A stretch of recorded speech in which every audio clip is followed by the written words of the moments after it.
Under the Speaker's announced policy of January 6, 2015, the Chair recognizes the gentleman from California, Mr. Rohrabacher, for 30 minutes. Thank you, Mr. Speaker. Tonight I rise to call my colleagues' attention, the attention of the public, to my legislation that I have proposed.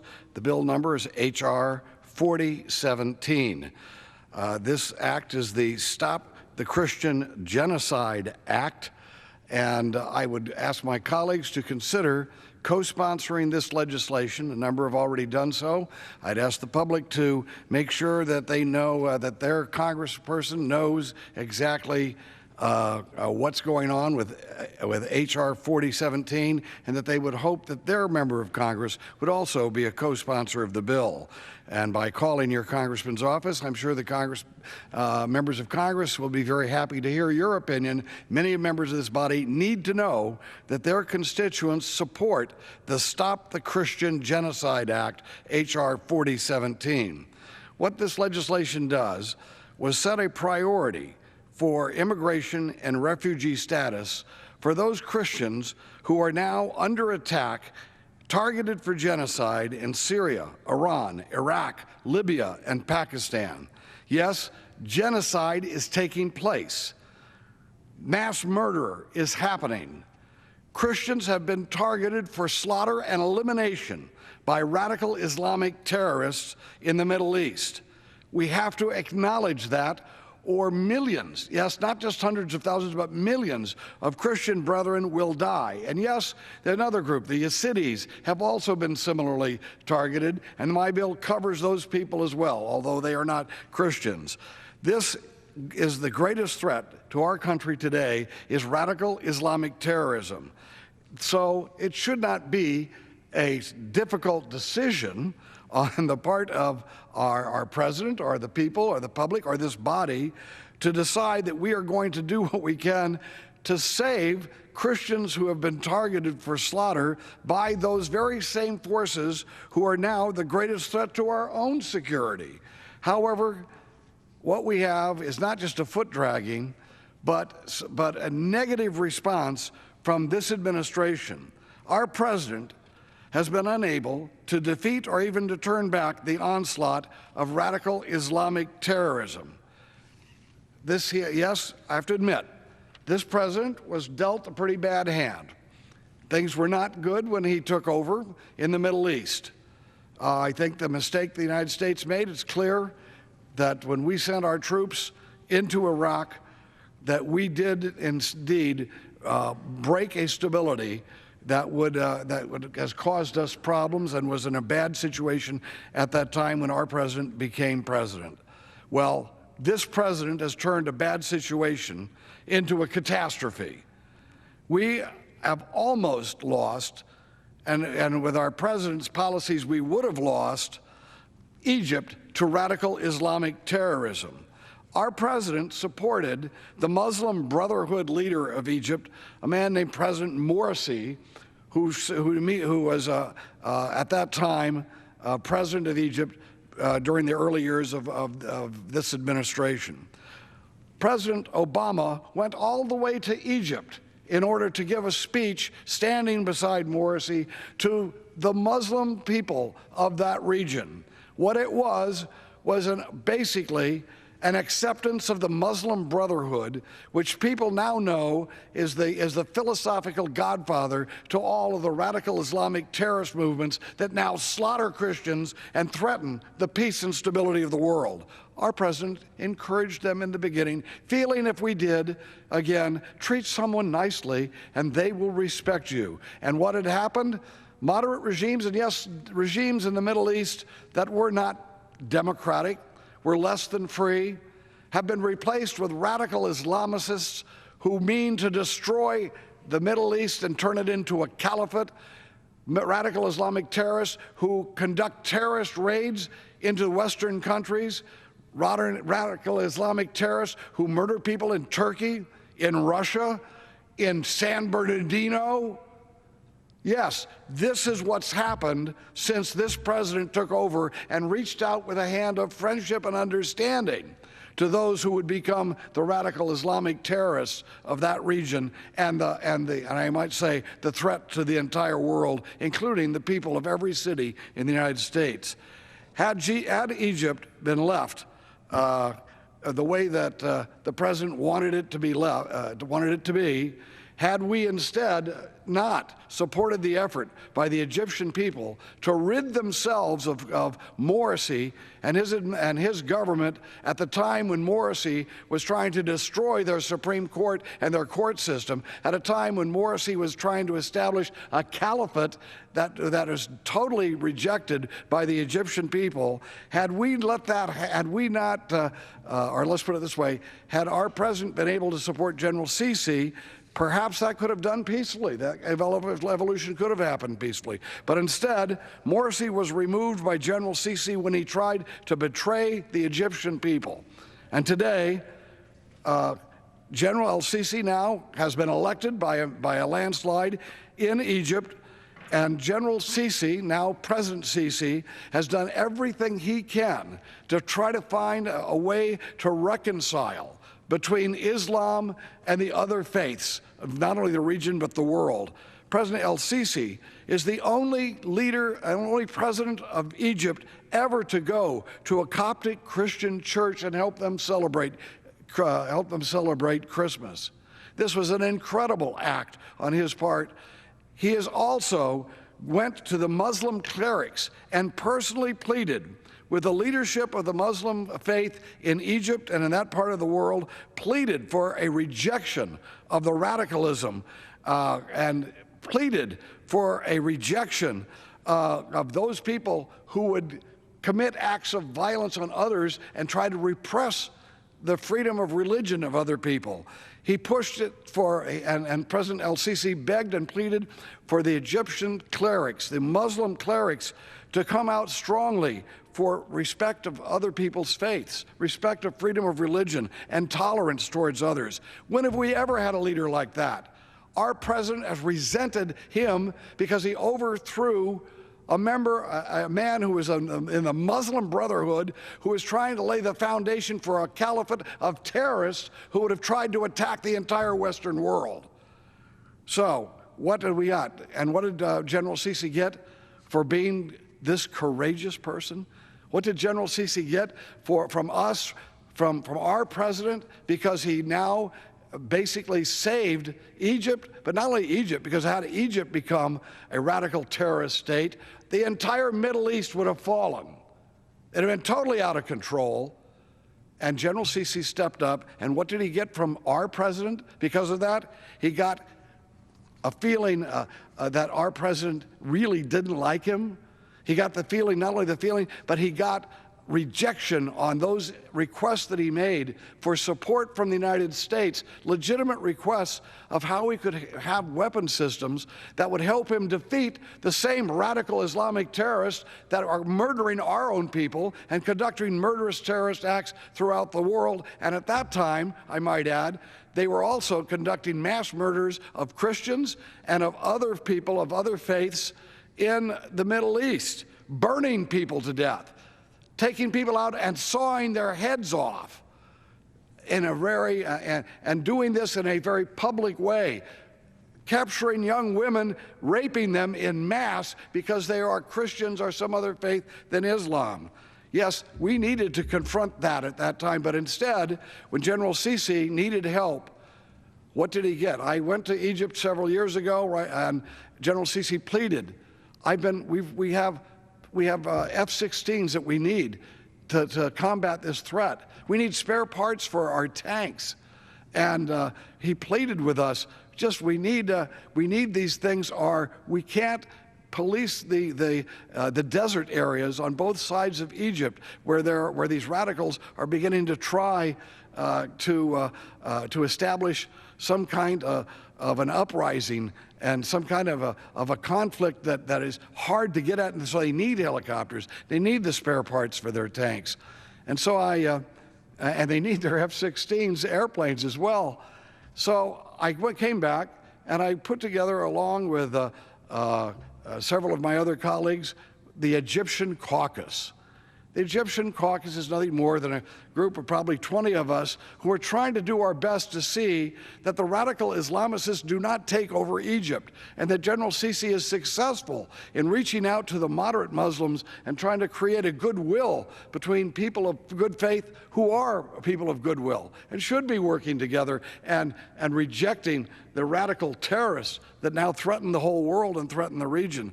So we are trying to help el-Sisi. He's the point man. I came back a year later, and I talked to General Sisi. Well, did you get your spare part? Well, did you get the F-16s yet? No. Did you get spare parts for the tanks that you mentioned? No. Well, did you get those Apache helicopters? He said, yeah, we got the Apache helicopters, but the defensive systems needed to send Apache helicopters into a combat zone were not included, so we can't use them. Now, what I just described to you is not something that just happened by bureaucratic happenstance or somebody who forgot to send the paperwork out. This was the policy of the Obama administration. I have worked in the White House and seen how these games are played. They are looking at el-Sisi as an enemy, and they're trying to play games with him, making sure his helicopters didn't have the equipment needed to do their job, and that the F-16s didn't come and the spare parts didn't come. Finally, after 2 years, I might add, I went back a year later, and finally they have arrived. After we have raised hell in this body, and the American people have had their say that people like el-Sisi and other moderate people like Abdullah in Jordan, and people like that who are moderate in their religious, they are moderate people, and they believe in giving people a respect and tolerance of other faiths. These are the type of leaders we should be siding with.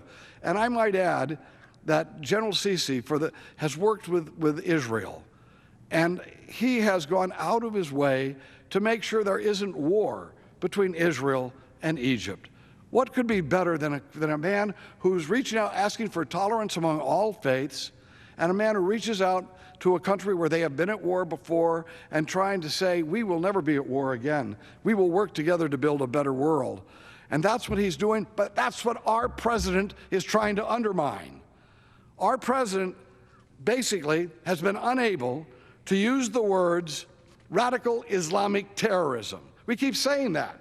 That's why right after the Benghazi fiasco, that's why immediately when they started talking about, oh, these weren't really terrorists who murdered our ambassador, it was all caused by a movie that had been shown and it just enraged these Muslim people, and a demonstration got out of hand.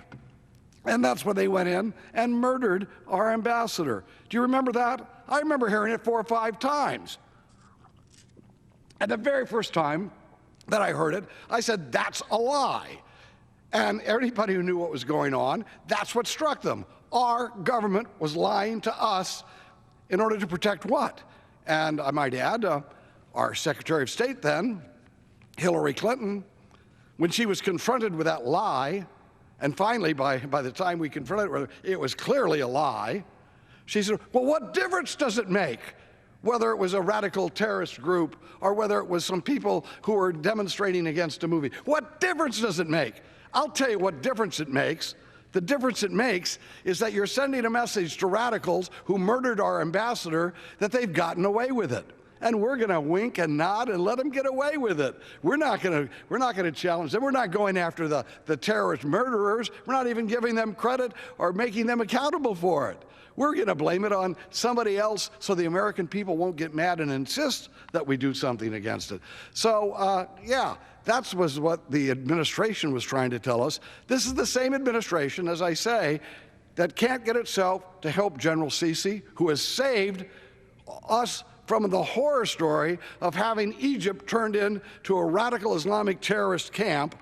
And now we can't even tell the American people that their ambassador has been murdered by radical Islamic terrorists. In fact, those words, radical Islamic terrorists, have not been uttered. I would challenge the president tonight to start, not including this in a list of a long thing, but just get up and say one sentence specifically about, I reject radical Islamic terrorism, and the radical Islamic terrorists of the world have to know that. We haven't heard that from him. We haven't heard that from him at all. Give me the quote.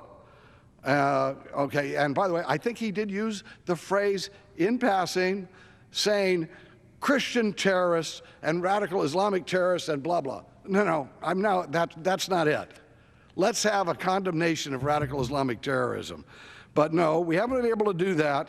And that same president then, at a time when the situation is spiraling out of control because these terrorists are flooding the Middle East and various countries, whether it's Syria, Iraq, and those parts of things, this area is becoming so unstable that it will, and if we do not do something to save the people there who are under attack, in two ways. Number one, those people who are there, like the Kurds, like the Sunnis in the Anbar province who are anti-ISIL, like General Sisi and Abdullah of Jordan, we have to make sure we help them. That's the first way, the first thing we have to do.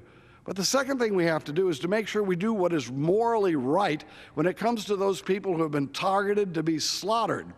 Now, we're talking about a genocide that is existing. We know that the Christian communities have been targeted for extinction by a mass slaughter being conducted by radical Islamic terrorists.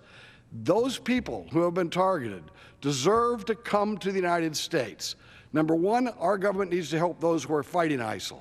Number two, our government needs to make sure that those people who are targeted for genocide can find safe haven here instead of bringing healthy young Muslim men from that area and letting them come into the United States, letting them flood into Europe, rather than those people, those Christians who are being targeted.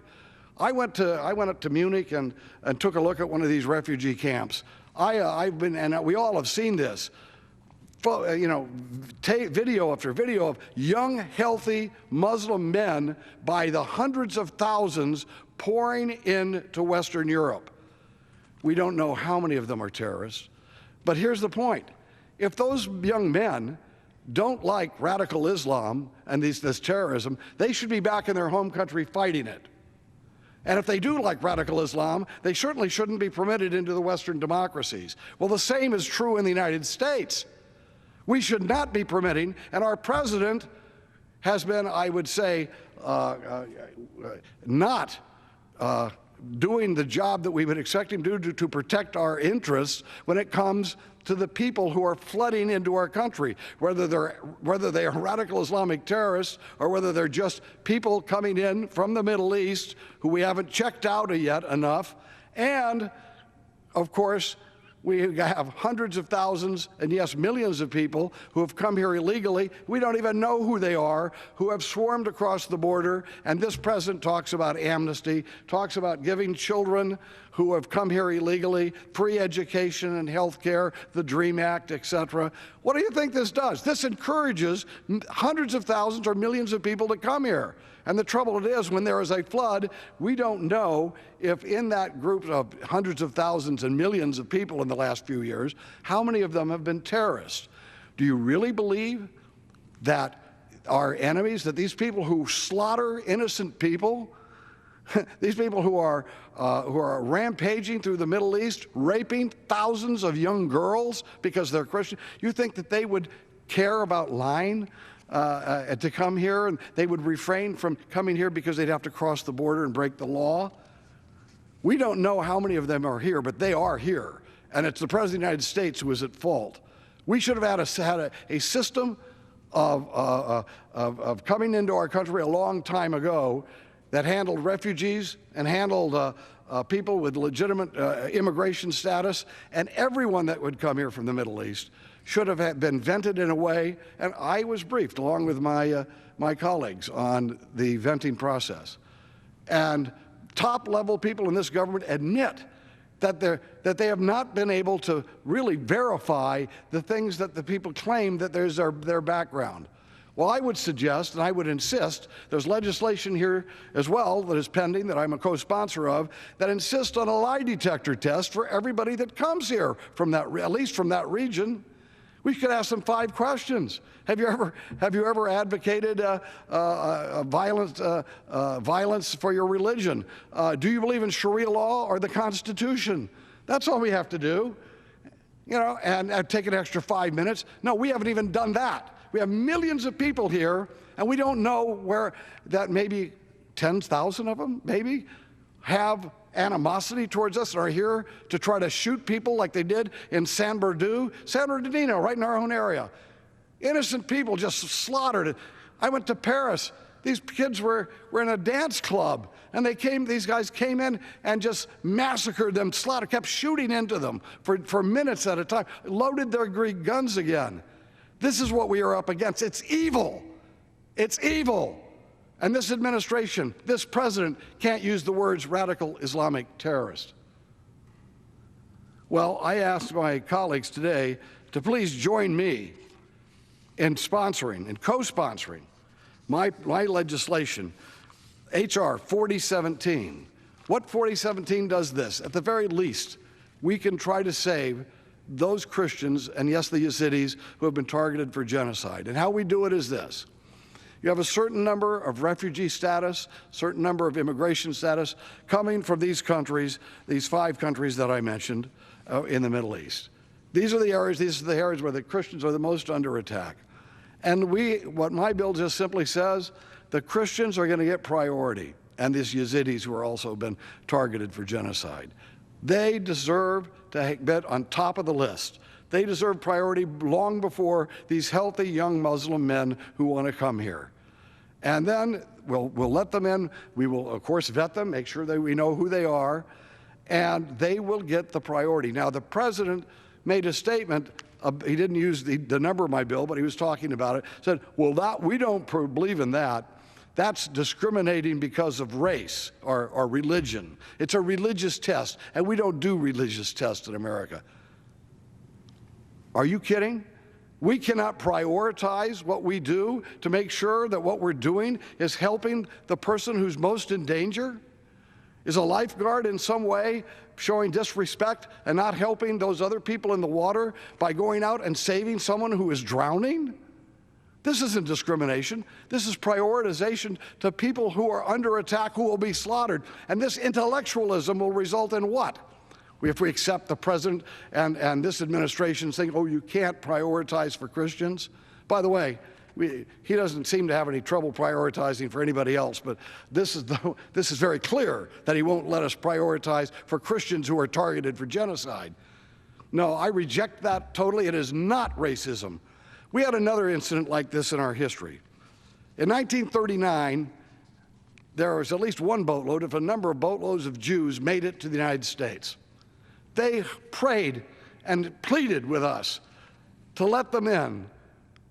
Nazi Germany was at that moment, in the process of picking up the Jews and putting them in concentration camps. These people got away with their families, and they came here. And what did we do? We turned them back. We turned them back for this same reason. Oh, if we let you in, it's a special favor to you. These people were targeted for genocide, and we let them go back, and many of them died in these Nazi concentration camps. Let's not do that again. I would ask my colleagues to join me co-sponsoring my bill, H.R. 4017, the Save the Christians from Genocide Act. Join me, and we will send a message. We will send a message to the world that, yes, we are still the same good-hearted people that we have always claimed to be, but have not always met that standard. Today, we deserve to stand up and be the champion of the type of values that I'm talking about. That's what our founding fathers had in mind. America was the refuge of the world. America was the shining city on the hill that inspired the whole world. But we weren't cowards. We weren't someone who undermined some person in his country who is fighting an evil force like General Sisi. No, our founding fathers made sure that those people who were struggling for a better world had our support in those days. But by the way, let me just note, I worked on speeches for Ronald Reagan. I was Reagan's speechwriter for 7 years in the White House. And I was actually researching one of his speeches, and I came across the fact that a man named Kossuth from Hungary came to the United States and was pleading for help for the Hungarian people who were then in an uprising against the Austro-Hungarian Empire and were fighting for their freedom. And he was there in the Midwest giving speeches and trying to get the American people to support him. And I read a couple of his speeches. And then I noted that in Springfield, Illinois, when he gave a speech, the town, right after his speech, they all liked him, and he was a freedom fighter. But they passed a resolution at the city hall, or at their meeting, and it said the United States is a non-interventionist power, and we should not get involved overseas. It's something like that. And Kossuth was still in town, and he read the newspaper account of it, and when the word got out that he was so in despair that the people of the United States would say such a thing and side with the oppressor through their inaction, that when people heard about this, they called a second meeting. And the second meeting, they passed a resolution saying, while we don't want to send our military forces all over the world, which is still a good idea, not to have to send, we will support those people who are struggling for freedom throughout the world. We will open up our arsenals. We will give them what they need to defeat the forces of tyranny that oppress them. And that second resolution then was passed and was signed by the people of Springfield, Illinois. And the last phrases, I might add, one of the people who signed that document was one A. Lincoln. And I will tell you this about that speech with Mr. Kossuth. That speech ended with, and we do this and we make this commitment so that government of the people, by the people, and for the people shall not perish from this earth. That's where Lincoln, he was there in that room when that speech was given. And he later united the people of the United States with that thought from that man, from that freedom fighter overseas. There are people who are struggling for their freedom. There are people who are struggling for their existence. We do not have to send American military boys to fight the fight that they should be fighting for themselves, but at the very least, we must give them the support they need to defeat the evil forces in the world that would slaughter them, slaughter their families, and come after us next. That's what the war with radical Islam, terrorism, is all about. They are at war with us, and they mean to kill our families, and they mean to push us out, Western civilization, out of the history books of the world in the future. They want it to be an radical Islamic world, and they will kill all of us to get it. Now, that is not all the Muslims. And I agree with our president, we should not be aiming at try to say all Muslims are this way. After all, General Sisi is a Muslim. Abdullah of Jordan is a Muslim. The people that we need on our side to defeat radical Islam are the moderate Muslims of the world, who I think at least 80% of the Muslims of the world are moderate and would want to be our friends. We need now to recognize that that segment of Islam is now a threat to our safety, our well-being. This is an historic moment. We can either meet this challenge or we will lose. But the most important thing, no matter what we do, if our president doesn't want to send troops there or whatever, fine, but at least let us ensure that the history will record that we saved those Christians who were targeted for the genocide of this evil force that was expanding in that part of the world. Shame on us if we do not. I ask my colleagues to join me in support of H.R. 4017. I ask the people of the United States to let their congressmen know that they expect them to support honorable and noble and moral stands like this. It is not discrimination. It is prioritizing towards those people who have been targeted for genocide. Nothing I could say nothing could be better for our soul than to help those who have been so targeted. And I ask that my colleagues to join me in supporting this legislation, and I yield back the balance of my time. The gentleman yields back. Gentleman from California have a motion. I move that the Congress hereby retire, adjourn. Okay.